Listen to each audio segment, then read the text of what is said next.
मी काय सर्वांचे स्वागत आणि मी कार्यक्रमाला सुरुवात करावी अशी विनंती करतो.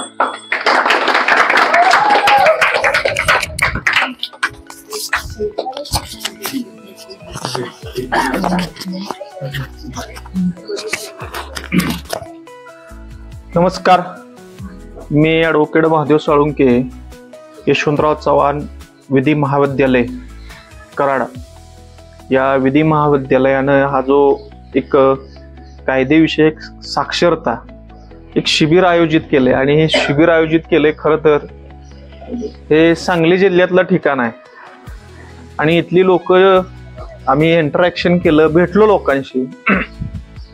त्यावेळेला ही सांगली जिल्ह्यात शिबिर नाही तरी सातारा जिल्ह्यात शिबिर आहे असं मला वाटलं. आणि इथली जी लोक आहेत ती मूळची सातारा जिल्ह्यातली आहेत. मग ती मेंढ आहे, निगडे, जिंती, त्याच्यानंतर घोटील, उमरकांचन आणि ही केकतवाडी ही सगळी लोक आहेत ती आपल्या भागातले आहेत. आणि या लोकांचं पुनर्वसन साधारणपणे 15 वर्षापूर्वी इथं झालं. म्हणजे ऍक्च्युअल प्रोजेक्ट हा जुना आहे पण ऍक्च्युअल त्याचं जे ऍक्विजिशन हे नंतर मिळालं हे साधारणपणे 15 वर्षापूर्वी. परंतु त्या समस्या काय अजून संपले का? समस्या काय संपलेल्या नाहीत. म्हणजे आपला जो भूसंपादनाचा जो कायदा आहे त्या भूसंपादनाच्या कायदा आणि त्याचे जे धोरण आहे ते धोरण काय सांगतं की प्रोजेक्ट अफेक्टेड जी लोक आहेत म्हणजे पुनर्वसनामध्ये जे प्रकल्प बाधित लोक आहेत त्यांचं अगोदर 100% पुनर्वसन केल्याशिवाय तिथं ते प्रोजेक्टचं काम चालू करायचं नसतं. पण कायदा एका बाजूला बनवला गेला आणि दुसऱ्या बाजूला त्याच प्रशासनानं कायद्याची पायमल्ली सुद्धा केली हे तुम्ही अनुभवलेलं आहे.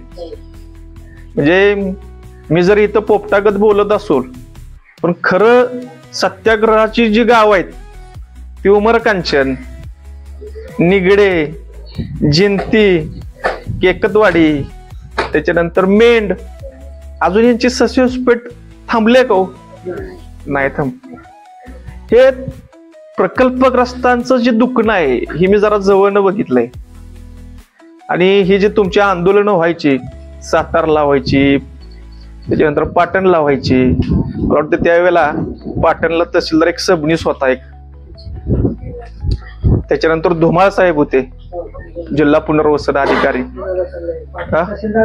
हा पुनर्वसनचे अधिकारी होते. तुमच्याकडे एक जितेंद्र पाटील नावाची एक व्यक्ती होती त्यावेळेला बघा, ती लीड करायची बरोबर ना? काही 2-3 महिला होत्या, काहीतरी आडनाव पवार होतं त्यांचं, पाटील पवार. म्हणजे ही जी आंदोलन आहे ती मी जरा जवळनं बघितलेली आहेत. का तर माझं पण एक नातेवाईकांचं कुटुंब आहे हे प्रोजेक्ट अफेक्टेड आहे म्हणजे प्रकल्प बाधित आहे. त्यामुळं अगदी म्हणजे मांग मराठवाडी, त्याच्यानंतर उत्तर मांड प्रकल्प चापळचा, त्याच्यानंतर तराळीचा प्रकल्प, अक्षरशः यांची जी काही सस्य उलपेट झाली ते अक्षरशः डोळ्यानं आम्ही पाहिलेले. आता इतके वर्ष होऊन गेले, धरणात पाणी सुद्धा साठायला लागलं पण काय प्रश्न सुटला का हो? कुणाला अजून जमीनच मिळाली नाही, कुणाला घरच मिळाली नाहीत, कुणाला मिळाल्या तर तिथला जो गावचा मूळचा शेतकरी आहे बाजूचा तो त्याला जाऊनच देणार रस्त्यातनं, त्याची वहिवाटच करता येईना झाल्या अशा जमिनीचं. असे आहेत की नाही उदाहरणं? अगदी इथं सुद्धा असतील. रस्ता अडवायला म्हणजे मूळच्या गावाच्या माणसानं काय करायची, तुमची वहिवाटीची कोंडी करायची. कशासाठी? तो आलायच इथं खरं, वहिवाटीची कोंडी करायची, परत ती जमीन माघारी विकत घ्यायची आणि तुम्हाला परत तुमच्या मार्गी लावून टाकायचं. असं अशा पद्धतीचं म्हणजे शासनाच्या दारी सुद्धा आपली अनास्था. ज्यांच्यासाठी इथं उठून आलो आपण, ज्यांच्यासाठी उठून आलो, कुणासाठी उठून आलो आपण? दुष्काळग्रस्त. त्यांच्या दारी पण आपली अनास्था सुरू झालेली आहे. म्हणजे हे शेवटी आपला जो त्याग आहे त्या भागातला जो त्याग आहे, माझ्या आत्याची जवळजवळ 25 ते 30 एकर जमीन गेल्या नाणेगाव धरणामध्ये. त्यांची बी सस्य उलपट काय अजून संपली आहे का? नाही. उत्तर मांड म्हणजे आता ऍक्च्युअल काय झालंय, आम्हाला जो विधी साक्षरता ही आमचं या गावामध्ये नेमले ते विधी साक्षरता माझ्या माहितीप्रमाणे तुमच्याकडं 2011-12 साली झाला असतं तर कदाचित जरा फायदा तुम्हाला झाला असता. पण तांदळाचा भात झालाय आणि आम्ही आलोय, भात शिजलाय, तांदूळ शिजलाय, त्याचा भात झालाय. तरी सुद्धा काही जे मोजके प्रश्न अजून शिल्लक आहेत, जे काय मोजके प्रश्न शिल्लक आहेत, त्या मोजक्या प्रश्नातलं इथं जी तुमचं पुनर्वसन झालंय याच्यामध्ये काही या ठिकाणी प्रश्न निर्माण झालेत. त्या ठिकाणचे जे प्रश्न निर्माण झालेत, नुकसान भरपाईचे असतील, त्याच्यानंतर प्रोजेक्ट अफेक्टेड दाखला, पुनर्वसनग्रस्त म्हणजे प्रकल्प बाधित दाखला तुम्हाला मिळायला पाहिजे, त्या बाबतीतल्या काय अडचणी असतील, हे शासनाशी निगडीत आहेत. परंतु इथं तुमचं पुनर्वसन झाल्यानंतर इथं सुद्धा समस्या निर्माण झालेत या भागात, सांगली जिल्ह्यामध्ये. मग या सगळ्यांचं म्हणजे तुमचे वहिवाटीच्या रस्त्याची अडचण आहे, ती कुठल्या पद्धतीने 143 असेल किंवा सेक्शन 5 असेल महसूल अधिनियमातला, आणि तुम्हाला जो स्पेशल एक्सेप्शन्स दिलेत पुनर्वसन कायद्यामध्ये पुनर्वसनग्रस्त म्हणून, याच्या बाबतीत माझे जे गुरुवर्य आहेत हे आत्माराम पाटील, हे एक फार मोठे प्रख्यात वकील आहेत. आणि महत्वाचं काय की यांची सासरवाडी सुद्धा आहे ना पाटण तालुक्यातच आहे, तुम्हाला माहित असेल. त्यामुळे ती दुखणं असते पण माहित आहे. जे आनंदराव पाटील जे आपले आमदार आहेत, त्यांची बहीण यांची मिसेस आहे, जे मेहुणे आहेत.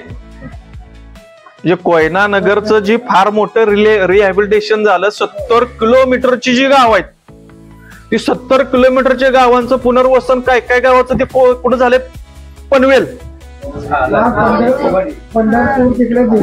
तुम्ही जरा नशिबवानच आहे, तुम्ही जरा जवळ तरी आलाय, म्हणजे एक कराडचा म्हणजे इतके प्रश्न भयानक आहेत.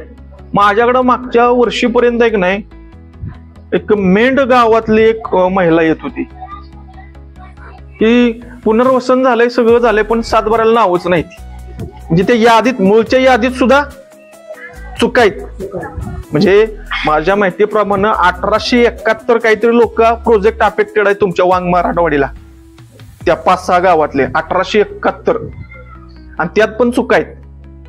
म्हणजे हे 25 वर्ष चालू आहे. आणि याचं कारण काय,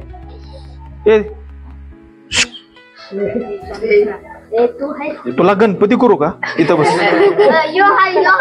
हा मग नाही, हा मग शांत बसायचं, नाहीतर मेनला जायला लागेल तुला परत. तर विषय कसा आहे, एक लक्ष समजून घेतला पाहिजे की हे पुनर्वसन ही जी प्रक्रिया ही अनादी काळ चालणार आहे, ती काही एका दिवसापूर्वी मर्यादित नाही. अजून कुठेतरी धरण होईल, अजून कुठेतरी तलाव होईल, पाझर तलाव होईल, अजून कुठेतरी एखादं कॅनॉल होईल, कुठं सोलर साठीचा परत प्रोजेक्ट येईल. हे अनादी काळ चालणार आहे, हे संपणार नाही तुमच्या आमच्या ह्याला. परंतु आपण कायद्यामध्ये कायदा साक्षर असलं पाहिजे, आणि नुसतं कायदा साक्षर असून चालणार नाही, तर त्याची जी अंमलबजावणी आहे तीही आपल्याला करून घ्यायला पाहिजे. म्हणजे गीतेमध्ये जे उपदेश दिलाय की ज्या ज्या वेळेला धर्मावर संकट येईल, ज्या ज्या वेळेला धर्मावर संकट येईल त्या त्या वेळेला मी जन्म घेईन. पण ते कधी सांगितलंय, कुठल्या युगात सांगितलंय, आणि आज कुठलं युग चालू आहे, कलियुग. आता कलियुगात हे शक्य आहे का, नाही. मग कलियुगात तुमच्या मदतीला कोण येईल, वकील नाही येणार, कायदा तुमच्या मदतीला येईल. कायदा तिथं लिहून ठेवलाय, त्याची अंमलबजावणी करायचं काम वकिलाचं आहे. मग या कायदा साक्षर झालं पाहिजे. तुमच्या तर तोंडपाठ पाहिजे. भूसंपादनाचा कायदा जो अमेंडेड झाला, सुधारित झाला, 4 पट रक्कमचा झाला, त्यातली परिस्थिती काय, हे सगळं तुम्हाला मराठी ह्याच्यामध्ये तुम्हाला माहित पाहिजे. याचं साक्षरता हे आमचे ए.वाय. पाटील सर करणार आहेत तुम्हाला. परंतु की ज्या बेसिक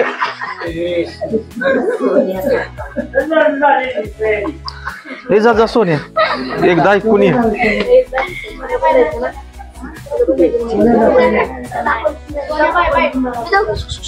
तुला गणपती आहे, तू मानाचा आहेस, तुझी मिरवणूक शेवटला.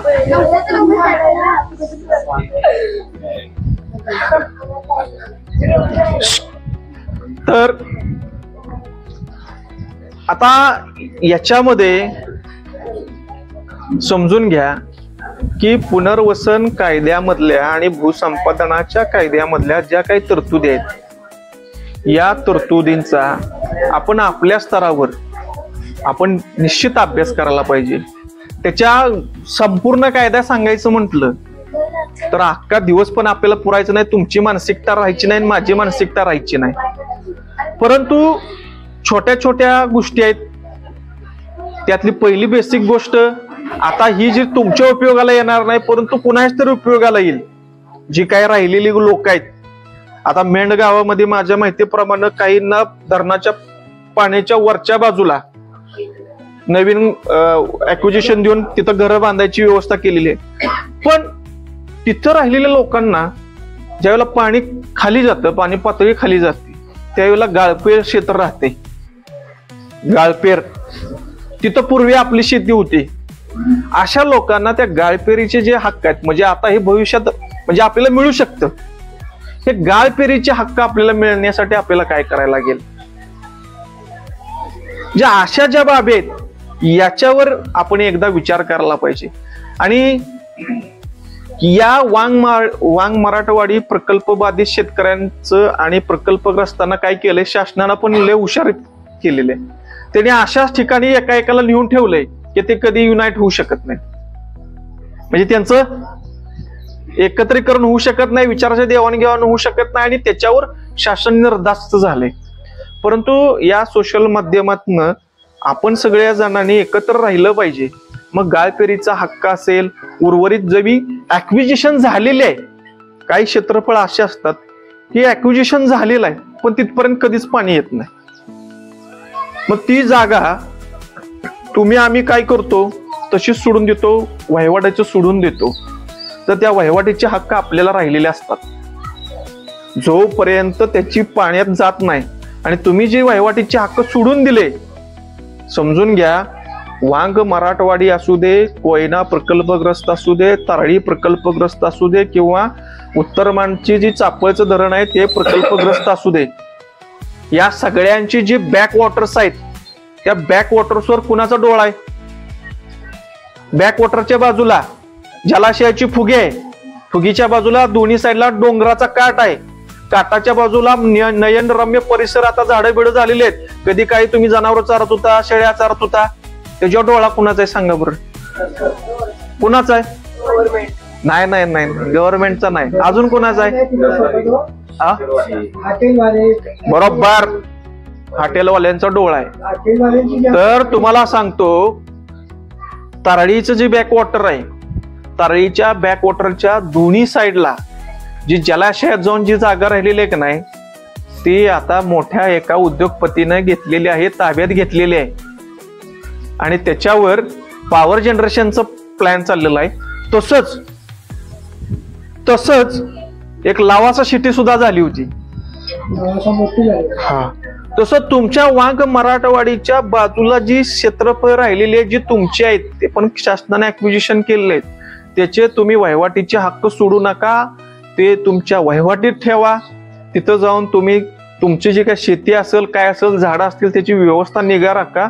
भविष्यामध्ये तुम्हाला तिथं पर्यटन स्थळाच्या बाबतीत सारखी हॉटेल वगैरे उभी राहिलेली दिसतील आणि तुम्ही इथं असणार कुठं, आणि तिथं कोणतरी उद्योगपती ती तुमची जागा ऍक्विजिशन करून ताब्यात घेऊन बेकायदेशीरपणे त्यानं हॉटेल व्यवस्था निर्माण केलेली असेल. म्हणून तुमचे जे तिथले अधिकार अजून हक्क राहिलेत, ते हक्क तुम्ही अशा पद्धतीनं सोडायला नाही पाहिजेत. कसं झालंय, आता माझं झालंय सगळं, मी आता इथं निवांत राहतो, हे सगळं तुम्ही डोक्यातनं काढून टाका. आपल्या बापजाद्यांनी ही जी जमीन आपल्याला राखून ठेवलेली, ती तुमच्या आमच्यासाठी राखून ठेवलेली नव्हती, तर येणाऱ्या पिढ्यांसाठी राखून ठेवलेली होती. आपल्यावर एक नैसर्गिकरित्या अशा पद्धतीनं पुनर्वसत व्हायची वेळ आली, परंतु प्रगती आणि विकास आणि स्थित्यंतर हा नैसर्गिक नियम आहे. हा नैसर्गिक नियम घडत राहणार आणि त्याच्यामध्ये आपण भरडलं गेलो, पण तो भरडलं गेलं हे दुसऱ्याच्या हितासाठी झालेलं आहे. सांगली जिल्हा असेल, सोलापूर जिल्हा असेल, साताऱ्यातला काही अंशीच भाग आहे हो. ऍक्च्युअल आपल्याला लाभ क्षेत्रामध्ये द्यायला पाहिजे होतं. इतक्या लांब यायची काही गरज होती का हो? वांग मराठवाडी पासून ते खाली सुरलीच्या घाटापर्यंत एवढ्या परिसरातच आपल्याला खरं त्यांनी द्यायला पाहिजे होती. परंतु तशा पद्धतीचं सुद्धा आपल्याला कुठंही भूसंपादन करून आपलं रिहॅबिलिटेशन केलेलं नाही. म्हणून माझं असं मत सांगणं आहे तुम्हाला की ज्या काय उरलेले तुमचे हक्क आहेत ते तुम्ही असे सोडू नका. गाळपेर क्षेत्राचा हक्क आहे, तुमच्या दोन्ही बाजूच्या राहिलेल्या जमिनीचा हक्क आहे, तर हे हक्क अजिबात सोडले नाही पाहिजेत. आणि आपल्या हक्काबद्दल आपण जागृत राहिली पाहिजे. जो जागृत राहतो त्यालाच कायदा मदत करतो. आणि आपण सगळे, माझा विचार आपण ऐकायला इथं आलात,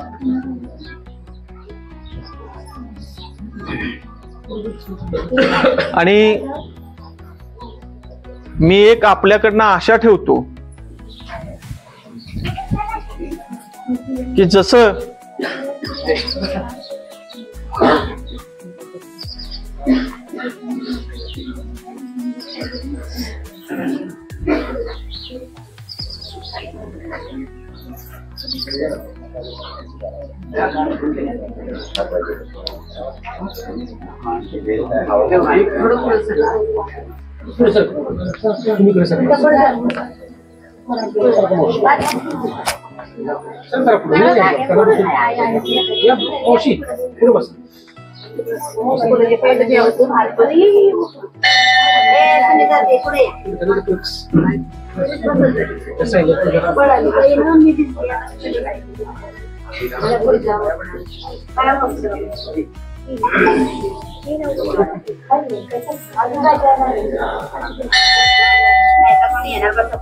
जसं आखी गंज पेटवायला एक काडी कारणीभूत असते किंवा काडीची गरज असते, तशी आपल्याला क्रांती करायला 1000 आणि 5000 लोकांची गरज नाही लागत. लक्षात घ्या,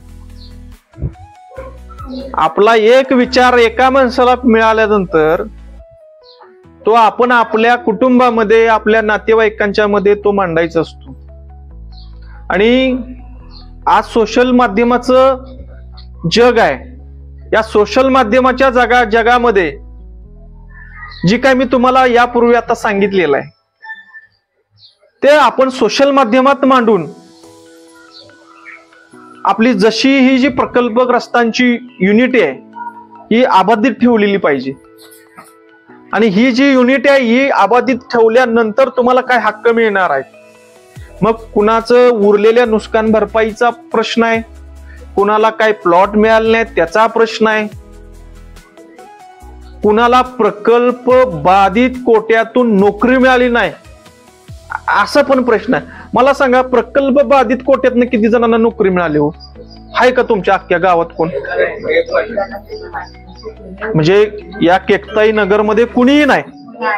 तर मला सांगा, प्रकल्प बाधित म्हणून दाखले किती जणांनी काढलेत? जरा एक मिनिट, मला जरा माहिती जरी ऐकीव असली तरी मला सांगा, प्रकल्प बाधित म्हणून दाखले कोणाकडे आहेत? तुमच्याकडे किती जणांकडे आहेत? सगळ्यांच्याकडे आहे. त्याचा वापर काय केलाय का तुम्ही? प्रयत्न केला ना,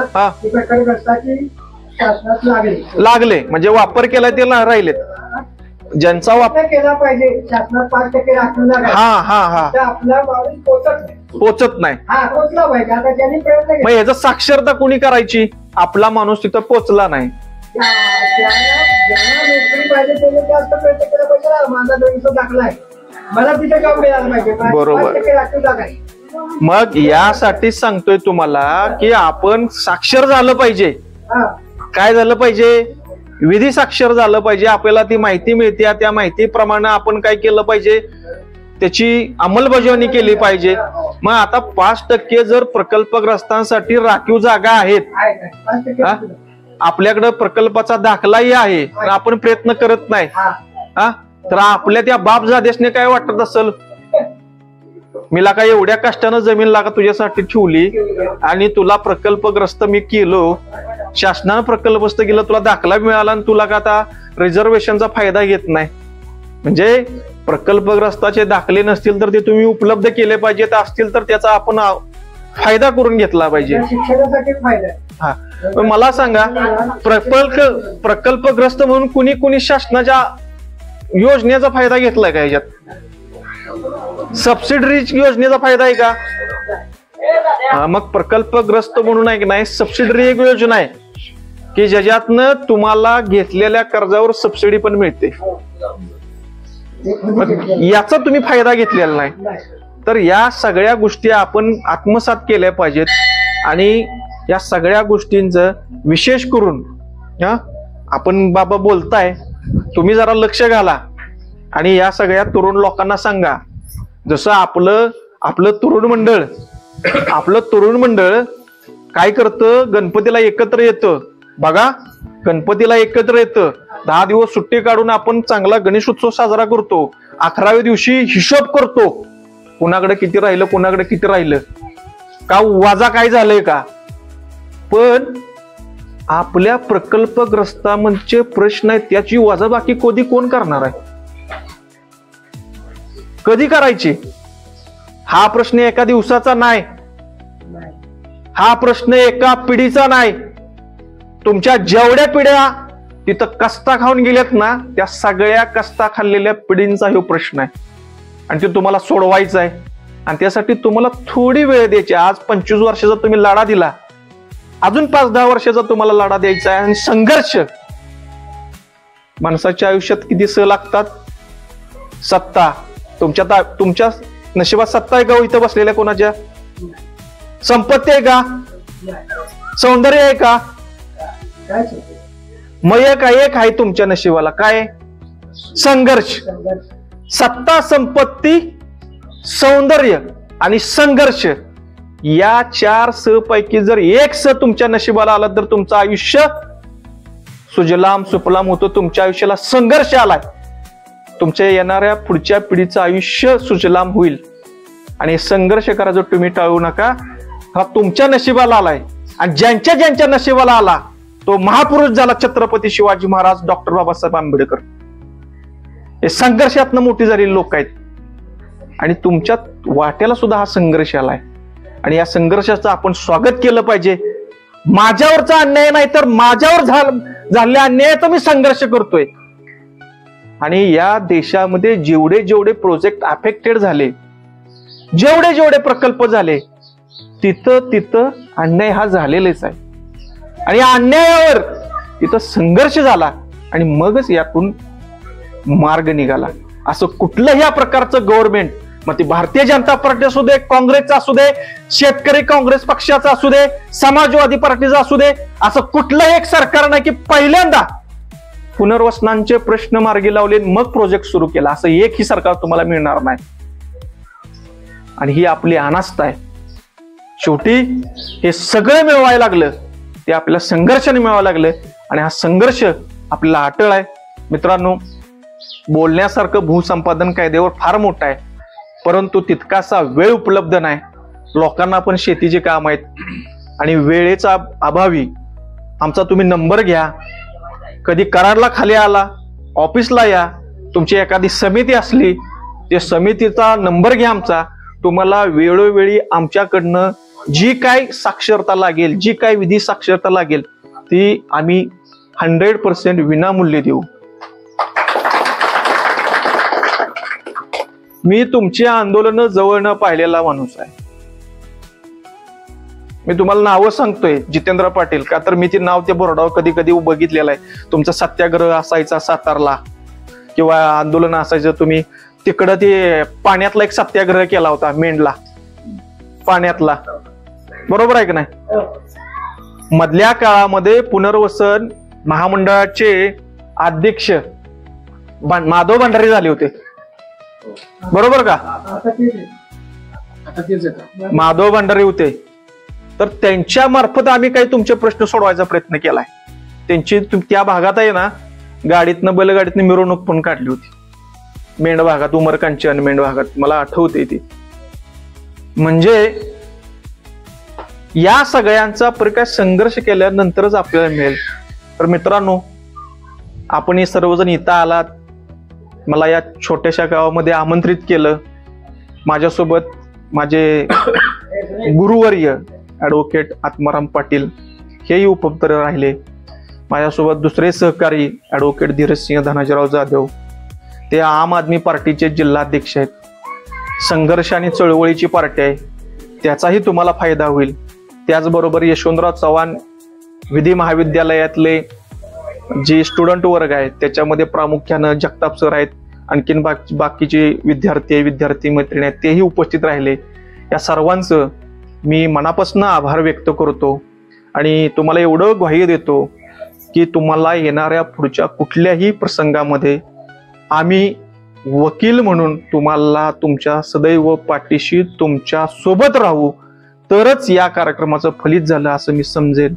आणि ही माझे 2 शब्द मी संपवतो. जय हिंद, जय महाराष्ट्र, जय श्री. मी विनंती करतो कराड संघटनेचे माझे अध्यक्ष केवाय पाटील या संदर्भात माझ्या प्रश्न उत्तरासंदर्भात बोलतो थोडं प्रश्न उत्तर सुद्धा घेतील, त्यांनी यावं.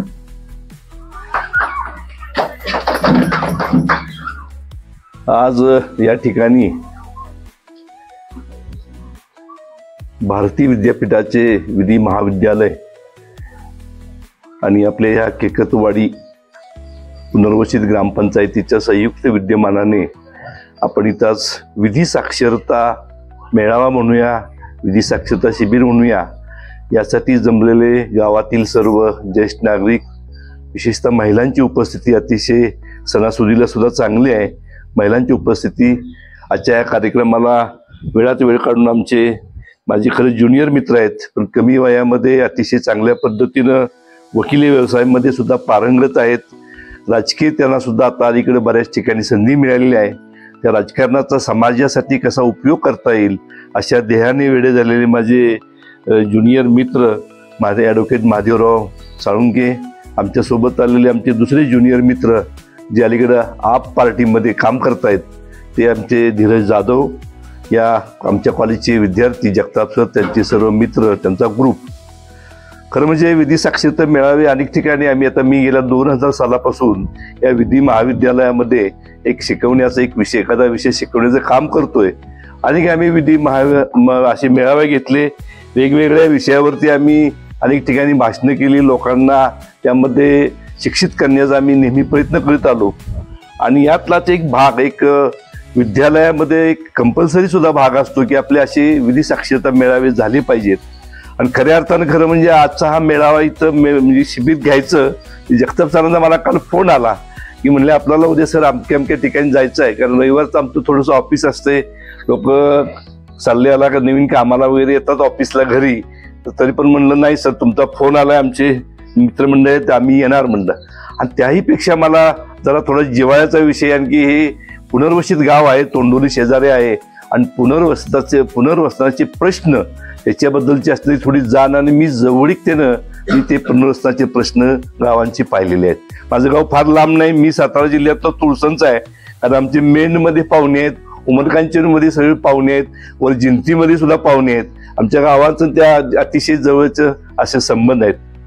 परंतु एक लक्षात ठेवलं पाहिजे आपण की पुनर्वसन एखाद्या गावचं होत असेल, एखादा प्रोजेक्ट नवीन येत असेल, तर मी खरं म्हणजे महादेवराव या निमित्तानं असं म्हणेन की जसं आपण म्हणतो की या लोकशाहीमध्ये काही महत्वाचे स्तंभ आहेत की ज्याने आपण नेहमी म्हणतो की न्यायालयाचा एक स्तंभ महत्वाचा असतो, विधिमंडळाचा स्तंभ महत्वाचा असतो, पण त्याही पेक्षा मी आता असं म्हणेन की आपल्या स्वातंत्र्याला जवळजवळ आता 75 वर्षे पूर्ण होऊन गेले आहेत. आणि खरे जर काय स्तंभ असतील देशाच्या संरक्षणार्थ देशाच्या विकासात्मक दृष्टीनं तर खऱ्या अर्थाने आपण 1 नंबर आपल्या आर्मीला दिला पाहिजे की जे आपलं सीमेवरती संरक्षण करतात, आणि 2 नंबरला खरं म्हणजे जी लोक स्वतःहून आपल्या मूळ गावाचा त्याग करतात आणि नवीन पिढीला दुसऱ्या जनतेला पाणी मिळावं, त्यांच्याकडे सुविधा वाढाव्या अशी योगदान करणारी ही जी पिढी आहे की ही जी पुनर्वसित गाव आहेत ते खरे आता देशाच्या विकासामध्ये त्यांचा खरं म्हणजे भाग अतिशय महत्वाचा. मित्र, आपण बघतो की आपल्याला साधं जमीन किती आहे काय ही महत्वाची नाही, परंतु जिथं आपला जन्म होतो, जिथं आपल्याला संस्कार मिळतात, जिथं आपण वाढतो, जिथून आपण शिक्षण घेऊन बाहेर पडतो, तरी कुठेही गेलो जसं म्हणतो की घार फिरे आकाशी पण तिचे नजर पिलापाशी, तसं आपलं नेहमी आपल्या गावाकडे लक्ष असतं, गावाची कधी नाळ तुटत नाही. आणि एवढं मोठा आपल्याला जो लढा लागला असतो, ओढ असती, पिढीजात आपण तिथं राहिलेलो असतो, हे सगळं सोडून एका शासनाच्या निर्णयानं धोरणानं आपण एका दुसऱ्या गावात जायचा ज्याला विचार करतो त्याला आपल्या मनाला पटत नाही. आपल्या मनाला कधी अशा गोष्टी पटत नसतात, परंतु आपल्या मनावरती धोरणा ठेवून ही करून आपण नाही आता हे स्वीकारायचं आणि आपल्याला त्या जिथं मिळेल तिथं गेलं पाहिजे. खऱ्या अर्थानं खरं म्हणजे सांगली जिल्ह्यामध्ये आपलं पुनर्वसन झालेलं आहे. या प्रकल्पामध्ये खरं म्हणजे सांगली आणि सातारा हा मूळचा एकच जिल्हा आहे महादेवराव, त्यामुळे आपण काही फार लांब असं गेलेलो नाही. अजूनही तुमची जी नाळ आहे ती या सांगली सातारची म्हणजे सातारचीच आहे आणि अशीच राहील. खरं म्हणजे हा प्रोजेक्ट आहे तो त्यातले काही मी दावे सुद्धा माझ्याकडे आता आज मी तिला उमरकांची 1-2 दावे पेंडिंग आहेत. मी त्या प्रकल्पामध्ये काम त्या कोर्टातल्या न्यायालयीन लढाईमध्ये मी बघतोय, परंतु खूप खरं म्हणजे या लोकांना त्रास होत असतो. याबद्दल मी मगाशीच आमच्या जगताप सरांना म्हणलं, त्याच्याबद्दलची एक खरं म्हणजे पुनर्वसित लोकांचं कसं हाल असतं, कसे ती मूळची लोक आपल्याला जमवून घेत नाहीत, कसं आपल्याला एक म्हणजे दुराचार पद्धतीने आपल्याकडे बघितलं जातं. त्याच्यावरती एक कादंबरी आहे का माहित कुणाला, एक झाडाझडती म्हणून कादंबरी आहे बघा, बाबा कदमांचं कदाचित असेल, तर झाडाझडती कादंबरी जर वाचली तर तुम्हाला सगळ्या समस्या म्हणजे एक पुनर्वसन होणार आहे, एक प्रोजेक्ट होणार आहे म्हणण्यात किती यंत्रणा त्यामध्ये कार्य करायला सुरुवात होतात आणि किती यंत्रणांचा डोळा असतो. म्हणजे या लोकांची पिळवणूक करण्यावरती सुद्धा किती यंत्रणांचा लोकांचा डोळा असतो, त्यामध्ये अतिशय सुस्पष्टपणे त्या कादंबरीमध्ये मांडलेलं आहे. अशाच पद्धतीनं थोडंफार आधुनिक सुद्धा आपण जरी आपल्याकडे नवीन कायदे आले, आता तुम्ही उल्लेख केला की खरं म्हणजे पुनर्वसनाचा कायदा, त्यामध्ये जे भूमी संपादनाचा कायदा आहे तो सुद्धा त्या अलीकडे अद्ययावत करण्याचा प्रयत्न गव्हर्नमेंटने चांगला केलेला आहे. त्यामध्ये वाढीव वगैरे सगळे जसं नुकसान भरपाई कशी द्यावी या संबंधीचं सुद्धा अतिशय चांगल्या पद्धतीनं प्रश्न मिटवायचा प्रयत्न केलेला आहे. परंतु प्रश्न काय सगळे अद्याप मिटलेले नाहीत आणि प्रश्न थोडेसे मिटत पण नसतात, प्रलंबित पण राहण्याचा मुद्दा तिथे येतो. तर या पुनर्वसनाच्या निमित्तानं आता तुमचं पुनर्वसन झालेलं आहे, आता तुमचं जवळजवळ 2ऱ्या-3ऱ्या टप्प्यामध्ये आहात. आता काही प्रोजेक्टची सुरुवात नाही, म्हणजे तुमच्या जमिनी घ्यायची त्या घेतलेल्या आहेत, काही जमिनी तिथं शिल्लक जसं ते म्हणले त्या गाळ पेर आहे, काय लोक तिथं आता खरं म्हणजे मी परवा गेलो होतो, खूप सुंदर पद्धतीनं ती खालचं गावठाण, वरचं गावठाण, पुन्हा वरच्या गावठाणामध्ये प्लॉट वाटप, तिथं सुद्धा काही मंडळी घरं हे वगैरे असे हॉटेल व्यवसायासाठी तिथं थांबलेले आहेत. तुमचंही काय कुणाचं असेल तिथं शिल्लक वगैरे हे सुद्धा खरं म्हणजे आता तुम्हाला त्यासाठी 7-12 अद्ययावत तुम्हाला बघावं लागेल. पण पुनर्वसन होत असताना तुमच्या असलेल्या जमिनी जातात, बुडीदाखाली जातात, हे जातात आणि त्याचा पुन्हा 7-12चं सुद्धा त्यामध्ये संक्रमण आहे, ती गव्हर्नमेंटला होत असतं, हस्तांतर होत असतं. त्यानंतर तुमचं पुनर्वसनाची सुद्धा बऱ्याच समित्या तुम्हाला माहित आहे, त्यामध्ये संपादन मंडळ असतं, तुमचं एका बाजूला पुनर्वसन अधिकारी काम करत असतात, गव्हर्नमेंट काम करत असतं आणि तुम्हाला हे एकत्रित गठीत होऊन या सगळ्या गोष्टी करत असतात. आता या ठिकाणी सुद्धा तुम्हाला अनेक प्रॉब्लेम असतील. खरं म्हणजे पुनर्वसन होत असताना अत्याधुनिक पद्धतीच्या सगळ्या सोयी द्याव्यात असं कायद्याला अभिप्रेत आहे.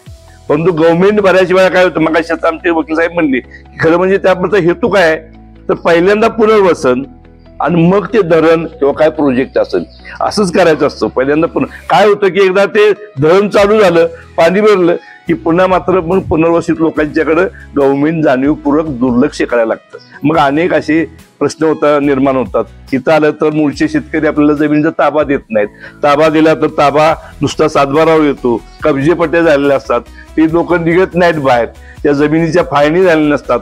समजा एखाद्या मूळ मालकाचा जवळ 50 एकराची जमीन आहे, त्यातली 10 एकर जमीन तुम्हाला पुनर्वसन दिल्या, पण ती जमीन कुठल्या बाजूने दिल्या मध्ये दिल्या का कडला दिल्या का काय दिल्या, अशा अनेक प्रश्न निर्माण शासन सुद्धा गोंधळाचा कारभार करत असतं. बाबा त्यावेळेला 10 एकर जमीन तुम्हाला दिली पुनर्वसित लोकांना, तर त्यांनी त्याची फाळणी करायला पाहिजे, नकाशा वेगळा करायला पाहिजे. पुनर्वसित लोकांना जे कब्जा दिला जातो त्याचा फाळणी भरावून पूर्णपणे नकाशा वेगळा केला पाहिजे. पण ह्या गोष्टी केल्या जात नाहीत आणि मग ह्यांना इथं आल्यानंतर ती लोक भयंकर त्रास देतात. तुम्हाला इथलं दिले कशावरनं, इथून दिले कशावरनं, इथं रस्ता ठेवलाय कशावर, असे अनेक प्रश्न खरं म्हणजे पुनर्वसतीचे जे निर्माण होत असतात. त्याची तुम्ही खरं म्हणजे सफर आहात, परंतु त्यातून त्यालाही तोंड देत तुम्ही पुढं चाललेला आहात. खरं म्हणजे त्या भागातली मंडळी मुंबईला सुद्धा फार लोक होती पूर्वी, आता आहेत का मुंबईला? मुंबईला सुद्धा म्हणजे सीझनची शेती करायची, पावसाळी शेती करायची, इतर वेळेला मुंबईला राहून नोकऱ्या करायच्या वगैरे. आता अलीकडं मगाशी आमची त्या बाबाची चर्चा झाली, मुलं कोण अमेरिकेला आहेत, कोण कुठं आहेत, कोण आता म्हणजे मगाशी शिवाजीनगरला एक IAS झालेले आहेत. चांगली गोष्ट आहे. बघा, ही बुद्धिमत्ता बुद्धी कुणाला वाटून दिलेली नाही. फक्त बुद्धीचा विकास होण्याकरता आपल्याला यंत्रणा मिळत नाही, आपल्याला शाळा तशा मिळत नाहीत किंवा आपल्याला मार्गदर्शक मिळत नाहीत. आयुष्यामध्ये महत्वाचा काय असतो तर मार्गदर्शक असतो. आणि तो मग प्रत्येक गावामध्ये एखादा दुसरा चांगला माणूस हुशार असतो. आणि तुमच्या त्या पुनर्वसनमध्ये कंडक्टर पण एक भाग येत होते ना, उमरकांचींचे. हा, कोणतरी कंडक्टर एसटी महामंडळातले होते. हा, भोसले कंडक्टर. अशी लोक काय असतं सगळ्यांना कळतं, परंतु ते वळवायला थोडस एक अभ्यासाचा किंवा एक ज्ञानाचा भाग लागतो. ज्ञानाकरता पुन्हा आपल्याला हे शिक्षण लागतं. तर शिक्षणाचा थोडा अभाव असतो. त्यामुळे आम्ही खरं म्हणजे खऱ्या अर्थानं आज इथे येण्याचं कारण हे की तसं खरं म्हणजे कॉलेजमध्ये चर्चा अशी झाली जगताप सर होती की पुनर्वसित गाव आहे म्हणले तर प्रश्न खरं निश्चित प्रश्न जास्त असतात. आता आपण त्यांच्याशी खरं म्हणजे थोडा वेळ म्हणजे आम्ही बोलत बसण्यापेक्षा आपण त्यांच्याशी चर्चा करूया. आणि जसं आमचे साळुंके वकील म्हणले तसं खरं म्हणजे पुनर्वसित मला फार जवळचा अनुभव आहे. आता त्यांनी त्यांच्या भाषणामध्ये उल्लेख केला, माझी नातेवाईकच पुनर्वसनातले आहेत. त्यांची त्या 57 साली जवळजवळ 365 एकर जमीन गेलेली आहे. आजही काही त्यांचे प्रश्न हळूहळू पेंडिंग आहेत. परंतु गावाला जरा म्होरक्या चांगला मिळाला तर गाव पुनर्वसित जरी असलं तर अतिशय चांगल्या पद्धतीनं तयार होऊ शकतं, निर्माण होऊ शकतं. असं ते विजयनगर म्हणजे माझी सासरवाडी आहे आणि ते चांगल्या पद्धतीने गाव तिथं पुनर्वसित झालंय. जमिनीचे बऱ्यापैकी प्रश्न सुटलेले आहेत. प्रोजेक्ट अफेक्टेड लोकांचे किंवा आपण बाधित लोकांच्या करता 5% जागा रिझर्व्ह असतात. यामध्ये सुद्धा नवीन पिढी, नवीन मित्रमंडळ जे आहेत, शिक्षित आहेत, त्यांनी खऱ्या अर्थानं अभ्यास केला पाहिजे. आपल्याला कुठं ती जागा मिळू शकते, कुठं जाहिरात येते, काय होतं शिक्षणामध्ये, कुठं सुविधा आहेत. आणि ते तुम्हाला माहिती लागल्यानंतर माहिती कधी दडवून ठेवायची नाही. ज्ञान हे दिल्यानं वाढत असतं, ज्ञान हे साठवून ठेवायचं नाही. जसं विहिरीचं जर आपल्याला पाण्याचं स्वच्छ प्यायचं असलं तर विहिरीला उपसा असला पाहिजे. उपसा असलेली विहीर कधी बी चांगली, पाठीमागनं स्वच्छ पाणी येत असतं. तसं आपल्या गावातल्या सुद्धा काही शिक्षित मंडळीला, नवीन तरुणांना जिथं जिथं माहिती पडेल, जी माहिती मिळाली की ती तुम्ही तुमच्यात प्रसारित केली पाहिजे, त्याचा प्रचार झाला पाहिजे. म्हणजे प्रत्येक गोष्टीचा शासकीय लेवलची काय जाहिराती सुटल्या तर तुम्हाला त्याचा निश्चितपणे फायदा होईल. मी खरं म्हणजे जास्त आता चर्चा न करता आणि भाषण न करता म्हणजे हे प्रश्न माझ्याजवळ, माझी 6.5 एकर जमीन आम्ही दान दिल्या. तुझ्या माहिती करता सांगतो की येवती मासोली आमच्या एक डॅम झाला 1 TMCचा, तर त्यावेळेला स्लॅब लागला. तर आमच्या कुटुंबानं पहिल्यांदा जाहीर केलं, आम्ही कुठं दावा केला नाही, पैसे सुद्धा वाढवून मागितले नाहीत. हे 6.5 एकराचं फक्त महादेवराव आम्ही 75,000 रुपये 85 साली आम्हाला मिळाले. 6.5 एकर जमीन आमच्या कुटुंबानं त्या पुनर्वसित लोकांच्या करता विना तक्रार ज्या जाग्यावर उभं राहून आम्ही त्यांना अटी करून तिथं आमची 1.5 एकर राहिली तेवढी घेतली आणि बाकीची 6.5 एकर त्यांना ताब्यात दिली. आजही ती लोक तिथं राहत आहेत. अतिशय चांगल्या पद्धतीने त्याचं काम चालू आहे. का? आम्हाला पाणी मिळालं, आमची प्रगती झाली. आम्हाला युवती मासूलचं पाणी यायला लागलं, आमच्या जमिनी बागायती होत्या, जिरायती होत्या, त्या बागायती झाल्या. हा लोकांचा दृष्टिकोन बदलत गेला पाहिजे. आणि जोपर्यंत माणसाचा दृष्टिकोन बदलत नाही त्या गोष्टीकडे बघायचा, तोपर्यंत हे थोडेसे असे अडथळे आपल्याला येत राहतात. खरं म्हणजे भूदानाची चळवळ सांगायचं म्हणजे फार जुनी आहे. विनोबा भावे सारख्या माणसांनी भूदानाची चळवळ त्यावेळी राबवल्या. यशवंतराव मोहित्यांनी 40 एकर जमीन केवळ ते भूदान म्हणजे विनोबा भावेंचे फॉलोअर होते, स्वतः जमीन दान केल्या. अशी सुद्धा समाजामध्ये माणसं आहेत. तर तुम्हाला खरं म्हणजे या निमित्तानं आम्ही सगळंच एकदम काय तुम्हाला कळणार नाही. महिलांना म्हणलं की कसं की लाडक्या बहिणीचे पैसे आलं का, मिळालं का, एवढी चर्चा होती. झालीच पाहिजे चर्चा ती, पण उलट ते पैसे जास्त कसे येतील त्याकरता सुद्धा तुमच्या चर्चा झाली पाहिजे आणि गव्हर्नमेंट सुद्धा चालवणारी चांगली लोक वरती असली पाहिजेत. या निमित्त आपण जरा तुमच्याशी इंटरॅक्शन करूया, तुमचे काही प्रश्न आहेत त्याच्यावर चर्चा करूया आणि भविष्यात सुद्धा तुम्हाला तुमच्या ह्या म्हणजे गावासंबंधीचा काही जरी प्रश्न असला तर तुम्हाला आमचा नंबर देतो. सल्ला हा तुम्हाला आमचा तसा फुकट राहील. मी म्हणत नाही की तुमचा दावा करून आम्ही तुम्हाला सगळं करून देऊ, परंतु सल्ल्यापर्यंत मात्र आम्ही तुमच्या बरोबर राहू, मार्गदर्शन तुम्हाला चांगलं करू. अनेक दावे पेंडिंग आहेत खरं म्हणजे शासनाने यामध्ये बरं का जे पुनर्वसन विभागाकडे जे SDO असतात, प्रांत असतात, या लोकांनी खरं म्हणजे सातत्याने तुमच्याकडे लक्ष देणं गरजेचं आहे. ते लोक कागदावर फक्त करून सोडून देतात, लेखाई करतात सोडून देतात. तर माझ्याकडे आता ह्याचा पण ताळीतले 2 दावे आहेत ताळी प्रोजेक्टमध्ये. हेच ओरड आहे की तिथं जाग्यावर गेलं तर ते म्हणतात आम्हाला तुम्हाला हितनं दिलेलं नाही, हितनं दिलं, हितनं नाही दिलेलं पलीकडून दिलं. म्हणजे प्रत्येक वर्षी असं म्हणायचं आणि त्यांना त्या कब्ज्यातून बाहेर काढायचं. 7/12 क्लिअर आहे, कब्जेपट्टी झाल्या, सगळं झालंय, परंतु असे पुन्हा अद्ययावत रेकॉर्ड न केल्यामुळे प्रश्न पेंडिंग राहतात. तर मी या निमित्तानं तुम्हाला खरं म्हणजे तुम्ही तुमच्या ते दुःखाची सुद्धा भीती आहे, कोणतरी वारलेलं आणि मातीला सुद्धा लोक जाऊन तुम्ही चांगल्या पद्धतीने उपस्थित राहिला त्याबद्दल मी त्या आमच्या विधी महाविद्यालयाच्या वतीने तुमचं खरं म्हणजे प्रथमतः म्हणजे आभारच मानतो. आणि तुम्ही ऐकून घेतलं, तुमचे काय असतील ते थोडे प्रश्न आपण चर्चा करूया. महिलांनी सुद्धा यामध्ये भाग घ्या, कारण कसं आहे घर बांधून देणं शासन जरी असलं तर आपल्या घराला कुठं काय असलं पाहिजे, कुठं किचन कट्टा असला पाहिजे, कुठं बाथरूम असलं पाहिजे, हे सुद्धा महिलांचं सुद्धा त्यामध्ये खरं प्रत्येक गोष्टीच असते बरं का. म्हणजे तुमचं पुनर्वसन मध्ये असं नाही कोंडवाडा असला पाहिजे, खेळाचं मैदान असलं पाहिजे, शाळेला जागा असली पाहिजे, तुमचं थोडंसं ओपन स्पेस असला पाहिजे. म्हणजे प्रत्येक गोष्टीची तरतूद त्या कायद्याने पुनर्वसित कायद्याने केलेलं आहे. फक्त ते घेणारे तुम्ही लोक असता, तुम्हाला माहिती असते, परंतु शासनावर भांडायला सुद्धा खरं म्हणजे तुमची लोक तयार होत असतात. का होत असतात? माणूस हा परिस्थितीने तयार होतो. लोक म्हणतात पुनर्वसित लोकांना की बघा ती कलेक्टर सुद्धा उठून आज जातो. कलेक्टरला सुद्धा माहित असतं की यांच्या जेव्हा काय प्रसंग उद्भवलाय.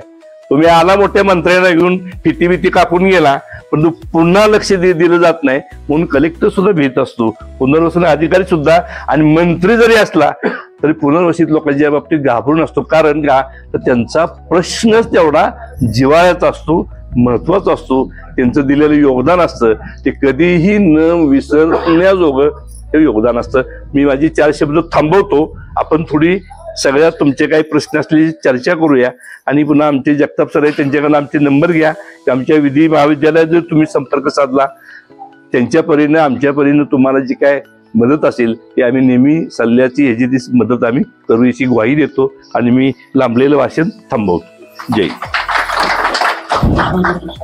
प्रश्न कोणाचे असतील विचारा मित्रांनो. बोलता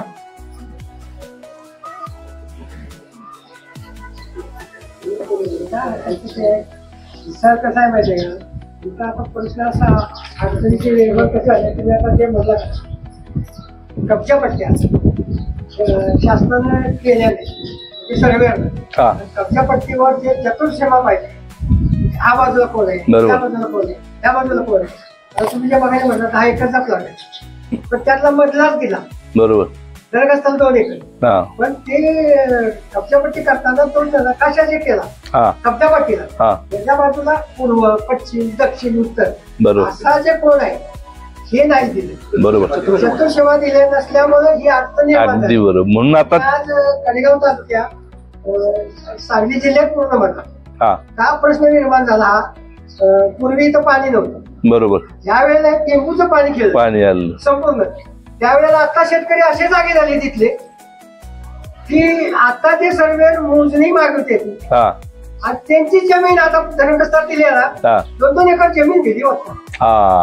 त्यामुळे त्याला पूर्वी कसं पाणी नसल्यामुळे ही भरपूर जमीन माळ होता मोकळा लक्ष दिलं नाही बरोबर. आता ज्या वेळेला टेंबूचं पाणी खेळलंय खेडेगाव तालुका दुष्काळीच होता, छावण्या होत्या बरोबर, आणि ज्या वेळेला टेंबूचं पाणी आलं तिथपासून हे सगळं बंद झालं बरोबर बरोबर. आता काय लोक म्हणतात की तुम्ही आला म्हणून आमचं भाग्य चांगलं झालंय, पण काय लोक अशी रगील आहे सोडायला तयार नाहीत. हा लय रगीलं. भयंकर रगीलं. दादागिरीच करते. दादा हा. आता त्याच्याबद्दल का नाही खऱ्या अर्थानं बरं का काकू असं आहे की हा जो भाग आहे म्हणजे रेकॉर्ड अद्यावतचा एक भाग आहे तुमच्या जागेवरल्या वहिवाटीचा जो भाग आहे तो तसं इथले जे प्रांत असतात तुम्हाला सगळी माहिती आहे हा त्या प्रांतांच्याकडे सगळं हे रेकॉर्ड अद्यावत करून त्याची काय आहे की तुम्हाला आता समजा 10 एकराचं जसं म्हटलं मी एक सर्वे नंबर आहे किंवा गट नंबर झालाय आणि त्यातलं तुम्हाला एक 2 एकर पुनर्वसनीला दिलं तर ते काय त्याच्या नियमाप्रमाणे त्याची फाळणी केली पाहिजे फाळणी बारा केली पाहिजे त्याचा वेगळा नकाशा तयार झाला पाहिजे आणि नकाशा तयार झाल्यानंतर मग ते चतुष्सीमा येतात चतुष्सीमेला काही अडचण येत नाही आता तुम्हाला आहे त्या 10 एकरात चतुष्सीमा घालून जरी दिल्या तर नेमकी जागा कुठली तुमचं ठिकाण आहे ते ठिकाण त्या प्रांतांनी मोजणी विभागाला बोलवून घेऊन सर्वे विभागाला बोलवून घेऊन त्याचा फाळणी बारा तयार केलं पाहिजे त्याचं गुन्हाकार बुक तयार केलं पाहिजे कमी जास्त पत्रक तयार केलं पाहिजे आणि तुम्हाला त्याप्रमाणे कब्जेपट्टीमध्ये ते क्षेत्र घातलं पाहिजे उद्या त्याची मोजणी मागवली की तेवढ्या क्षेत्राची बरोबर मोजणी ही झाली पाहिजे आणि हे रेकॉर्ड अद्यावत करण्याचं काम प्रांत आणखी जे त्यांची मोजणी ऑफिस आहे TIL किंवा DIL यांच्याकडे आपल्याला त्याचा तो तगादा लावून त्याचा ते फॉलोअप घ्यावं लागेल त्याकरता मदत सांगा आम्हाला आम्ही तिथं येऊ तुम्हाला कुठं जे कॅम्प घेतात हा याडी अडचणी वारंवार आमच्या जात्यात निघून ती मागणी आहे की वारंवार बरोबर आम्हाला कब्जा पेट्या चतुर्सीमा करून द्या भूसंपादनला आम्ही वारंवार नकाशे करून द्या बरोबर वारंवार चालूच आहे सारखे त्याची अंमलबजावणीच होत नाही त्याला थोडं हा मत मग संघर्षाशिवाय थोडस हा संघर्षाचा भाग आहे हा बरोबर त्यामुळे तुम्हाला इथले शेतकरी जमवणार ते मूळचे म्हणजे आता वारंवार शेवटी प्रांत महिन्याला बैठक कलेक्टर 2 महिन्याला सांगलीला बैठक पुन्हा असतात बरोबर त्याच्यात धोरणात्मक निर्णय कलेक्टर घेतात आणि छोटे विषय तुम्ही आता जरा तुम्हाला आम्ही आता जसं सांगितलं त्या पद्धतीने तुम्ही तिथं मांडा तुम्ही आम्हाला नुसतं नाही चतुर्सीमा घालून काय तुम्ही माहिती काय चतुर्सीमा नुसत्या घालून तुमच्या रानाची फोडणी होत नाही बरं का तुम्हाला नकाशावरती करून द्या नकाशे करून मागितले महिलांचे काही प्रश्न आहेत का महिलांचे काय प्रश्न त्या खुरपा असलं तरी त्याला का नाही धार चांगली असली पाहिजे चालेल वारंवार विषय होतात आता मागणेच चालू आहे लोकांना कामाला लागले बरं 15 दिवसांना काम घेतात माहिती घेतात चालू आहे तू जर तगादा लावून आपल्याला घेतलं म्हणजे चांगली आली काम आहे चालू बरं हे वारंवार बैठे का प्रश्न सुटत आले बिलकुल प्रश्न राहिले बिलकुल अगदी मोठा आणि आता हे कसं पाणी आलंय ना पाणी आल्यामुळे आता ते प्रत्येकाला किंमत आहे झाली बरोबर त्या पडी होती ती काढायला लागले एक शिल्लक जमीन नाही तुम्ही नाही बघा तालुका फिरला ना आम्ही ज्यावेळेस सुरुवातीला आलो ना आता या बाजूला मोकळ होतं सगळं या विभागाचे जे भागी विद्यार्थी आहेत कैलासवासी म्हणजे पतंगराव कदम साहेब आता ज्यांनी खरं म्हणजे अतिशय प्रतिकूल अवस्थेमध्ये त्यांनी शिक्षण घेतलं म्हणजे त्यांचं जर पूर्वपीठिका तुम्हालाही माहित आहे त्या पतंगराव कदम साहेबांच्या खरं म्हणजे दयानंद धोरणामुळं आज हा जो वरचा भाग आहे तो पूर्णपणे सुजलाम सुफलाम झालेला आहे त्या माणसाचं शिक्षण क्षेत्रामध्ये सुद्धा आजही आता आमच्या वकील क्षेत्रामध्ये खेडेगावातील मुलं मुली एकत्र येत आहेत शिकतायत वकील होत आहेत कोण न्यायाधीश होत आहेत पूर्वी जिल्ह्याला गेल्याशिवाय शिक्षण मिळत नव्हतं वकिलीचं सुद्धा आज दारोदारी शिक्षणाची गंगा आलेली आहे त्यामध्ये सुद्धा ते जनकबी शिक्षणातले जनकबी आहेत आणि हे जलनायक पण आहेत पण दुर्दैवाने ते आज ते आपल्याबरोबर नाही तिचं कदाचित हा सुद्धा प्रश्नामध्ये त्यांनी तसल्या एक दृष्ट असलेल्या माणसांनी सुद्धा चांगल्या पद्धतीने लक्ष घातलं असतं पण ठीक आहे आता थांबून चालणार नाही त्यांना पाणी आलंय त्यांच्या आशा वाढल्यात तुम्हालाही जी काही मिळालंय चतकुरवर भाकरी ही दिली पाहिजे आणि त्याकरता आपल्याला शासन दरबारी हा लढा नेहमीच शेवटपर्यंत आपल्याला द्यावा लागेल शेतीला पाणी हा बरोबर पाणी पाणी सोय केली पाहिजे तातडीने पहिलं पाणी दिलं बरोबर असं आहे त्या पाणी आल्याशिवाय काय करू शकतो कोरडवाहू शेती राहू शकत नाही बरोबर आता त्याला इरिगेशन डिपार्टमेंट आहे आणि इरिगेशन डिपार्टमेंट जरी असलं तरी खरं म्हणजे यांचं पुनर्वसन मंडळ जे असते किंवा तुमचं संपादकीय मंडळ असते यामध्ये हे सगळे 2-3 सगळे डिपार्टमेंट काम करत असतात आणि त्यांना मग सातत्यानं तो प्राधान्याने उलट पाणी दिलं पाहिजे तुम्हाला. हा, पहिली पुनर्वसित गावाला पाणी, त्यांच्या शेतीला पाणी, पिण्याचं पाणी, आरोग्याचा काही जे विषय असतील ते प्राधान्याने ते निपटले पाहिजे किंवा ते पूर्णपणे सोडवले पाहिजे असं कायदाही म्हणतो आणि ते सगळ्यांना अभिप्रेत आहे. फक्त आता काय कसं असतंय, काम करायची भावना नाही. हा, अजिबात काम आता म्हणजे त्यांचे वेगळ्या पद्धतीची कामं असतात, त्यामुळं तुम्ही लोक अगोदर पिंजलेले असतात. आम्ही बघितलंय ना, ही आता मी 3 वर्ष सरकारी वकील सुद्धा आहोत. म्हणजे सरकारी वकील असताना सुद्धा मी म्हणजे ॲक्विजिशनची कामं चालली आहेत, पुनर्वसनाचे काही दावे चालले आहेत.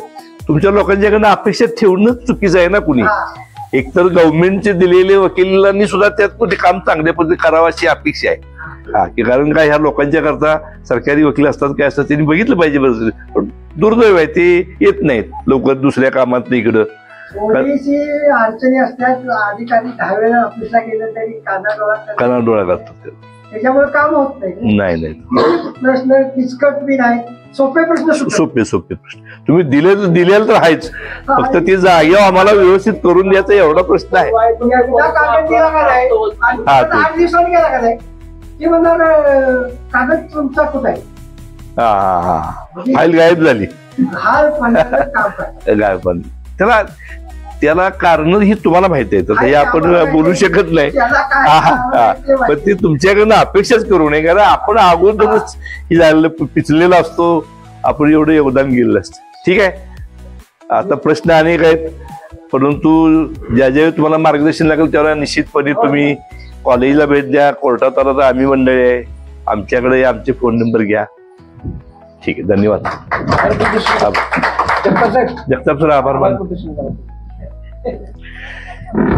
आणखी एक महत्वाचं काय, लोकप्रतिनिधी आता तुमची मतदान इथं असेल ना. हो, लोकप्रतिनिधी कोण आहे तिथं, मग काय करणार, त्यांना जाऊन भेटलं तरी तुमचं काम होण्यासारखं.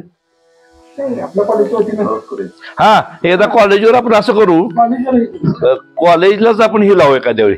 त्यांचे लोकप्रतिनिधी आमदार साहेब आले की नाही की आपण थोडस मीटिंग लावू, त्यांचे नंबर घ्या, मीटिंग लावू. आणि आता ते विरोधी पक्षामध्ये आहेत, त्यामुळे ठासून बोलायला प्रश्न मांडायला त्यांना आपण मटेरियल देऊ कदम साहेबांना, विश्वजित कदम साहेबांना, आणि मांडा तुम्ही आपले तुमच्या ह्याच्यातले प्रश्न आहेत. एकदा आपण संयुक्त मीटिंग लावू.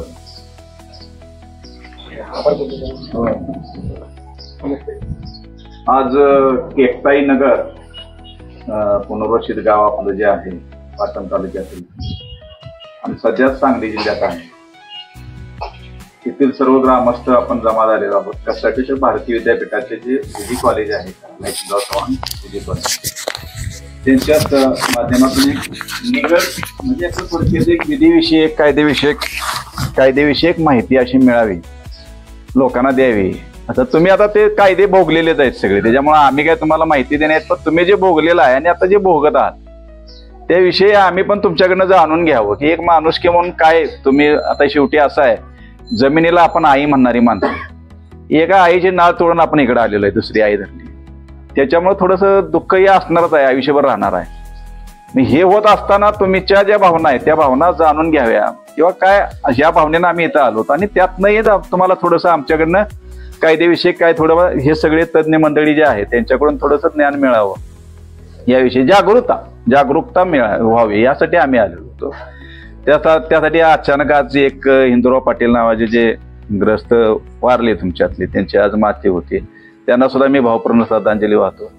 आणि तुम्ही सर्वजण जमा झालात, तुमचे आता जे काही प्रश्न मांडलेले आहेत ते प्रश्न तुम्ही चांगल्या पद्धतीने मांडले. आता तुम्हाला जे काही प्रश्न तुम्ही सांगितले की चतुर्सीमा वगैरे दिलेल्या नाहीत किंवा काय नाही, ह्याचे हे सगळं प्रशासन साहेबांनी पण सांगितलं, मागाशी साळुंके साहेबांनी सांगितलं, एवा पाटील साहेबांनी सांगितलं की हे तज्ज्ञ आहेत, त्यातले ऍडव्होकेट्स आहेत, त्याच्यामुळे त्यांना कायदा माहिती आहे आणि कायद्यामुळे काय करावं लागतंय, कायद्यापुढे काय करावं पाहिजे. आपल्याला नॉलेज नसल्यामुळे हे प्रशासन आपल्यावर असं वागते, हे लक्षात ठेवलं. आपल्यात ज्ञान नसल्यामुळे, कारण अज्ञान हे सगळ्यात वाईट आहे. अज्ञानामुळे आपण एवढी वर्ष माघारात गेलो, त्या अज्ञानातनं कसं तरी ज्ञान मिळावं त्यासाठी आम्ही इथं प्रोग्राम ठेवलेला होता. आणि तुम्ही सांगितलं त्याच बऱ्याच अडचणी आहेत, त्या अडचणीला सुद्धा तुम्हाला मात कशी करता येईल हे सरांनी सांगितलं. आमचं एक काम होतं ते आम्हाला वाटतं की तुम्ही आम्हाला कराडापर्यंत येऊन किंवा नाही आला तरी फोनवरती जरी सांगितलं, तुम्हाला जर सल्ले पाहिजे असतील सल्ले सुद्धा मिळतील. या भावनेनं आम्ही इथपर्यंत आलो होतो. दुसरी गोष्ट, तुम्ही ज्या पद्धतीनं जे काय आम्हाला सांगितलं ते खरं मन पिळवटून टाकणार आहे. कारण तुम्ही ज्या समाजासाठी तुम्ही सोडलं गाव आणि ज्या समाजाचं भलं व्हावं त्या समाजाचं भलं व्हावं हे सरकारचं उदात्तीकरण होतं सुद्धा, मोठं धोरण होतं. पण ते सरकारचं धोरण असताना त्या सरकारने तुमचा विचार करताना अशा पद्धतीने विचार केला, जसं साळुंखे साहेबांनी सांगितलं की तुम्ही फोडा आणि राज्य करा. ही जी धोरणं आहेत ही धोरणं कुठं सोडली नाहीत त्यांनी. म्हणजे तुमचं गाव फोडायचं, तुम्ही एकत्र होता. एक मेंढची यात्रा असली की ती 18 दिवस तुम्ही मेंढच्या म्हणजे एका यात्रेवरती आपला जो चिरमुरे फुटाने विकणारा जो व्यापारी होता तो एका यात्रेवरती 2 यात्रेवरती आपला आयुष्याच्या चर्चा. आता आज आपण ते करू शकतो का? म्हणजे आज आपल्याला या सरकारने सांगितलं समाजाचं भलं करायचं आहे, पण ते समाजाचं भलं करत असताना एका समाजाचं वाटोळं केलं हे पण आपल्याला विसरून चालणार नाही. मग ते असं का होतंय तर आपला स्वार्थ कुठं सुटत नाही. ती दुसरी गोष्ट सांगितली त्यांनी, साळुंखे साहेबांनी मगाशी सांगितलं, बोलता बोलता चांगल्या पाटील साहेबांनी पण चांगल्या गोष्ट सांगितल्या की तुम्ही ज्यावेळी पुनर्वसित होत आहे त्यावेळी आपल्याला अन्न वस्त्र निवारा आणि प्लस काय दिलेलं आहे. आता सध्या आपल्याला 3 गरजा पूर्ण दिलेल्या नाहीत. प्राथमिक गरजा 3 होत्या पहिल्या आपल्या, अन्न वस्त्र निवारा. आता त्याच्याबरोबर काय दिलंय आपल्याला, आरोग्य पण दिले आणि शिक्षण पण दिले. पण ह्या दोन्ही गोष्टी आपण काय करतोय की आता सध्या प्रायव्हेटायझेशन झाले, सगळं प्रायव्हेट. मग आपण ज्यावेळी पुनर्वसित झालो त्यावेळी आपल्याला आता तुमच्यातून आपण शिकलं पाहिजे की इथून पुढे जे पुनर्वसित होणार आहेत त्या लोकांना तुम्ही गृहीत घ्या. पहिली शाळा आहे का, पहिला तिथं दवाखाना आहे का, हे बघायलाच पाहिजे तुम्ही आणि मगच तिथं पुनर्वसित व्हायला पाहिजे. आणि दुसरी गोष्ट, आता तिथं ढेबाडी जवळ आपल्याला जागा नाही का, भरपूर जागा शिल्लक आहे, तरी पण आपल्याला लांब का आणलं, त्याचं पण कारण. मग तिथे इथून पुढे जे तुम्ही आता पुढच्या स्टेज मागचा शहाणा म्हणतो ना आपण, त्या प्रकारे वागलं पाहिजे.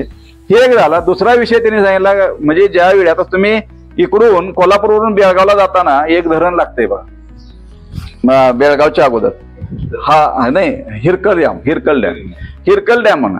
तिथं जर तुम्ही बघितलं तर आत्ता गेला तर तुम्हाला फुल पाणी दिसणार, हायवेच्या लागून सगळं पाणी दिसणार. पण तुम्ही जर उन्हाळ्यात गेला तर तुम्हाला तिथं आहे ना पाणी एकदम एवढं बारीक दिसतं आणि त्या पाण्याच्या दोन्ही बाजूला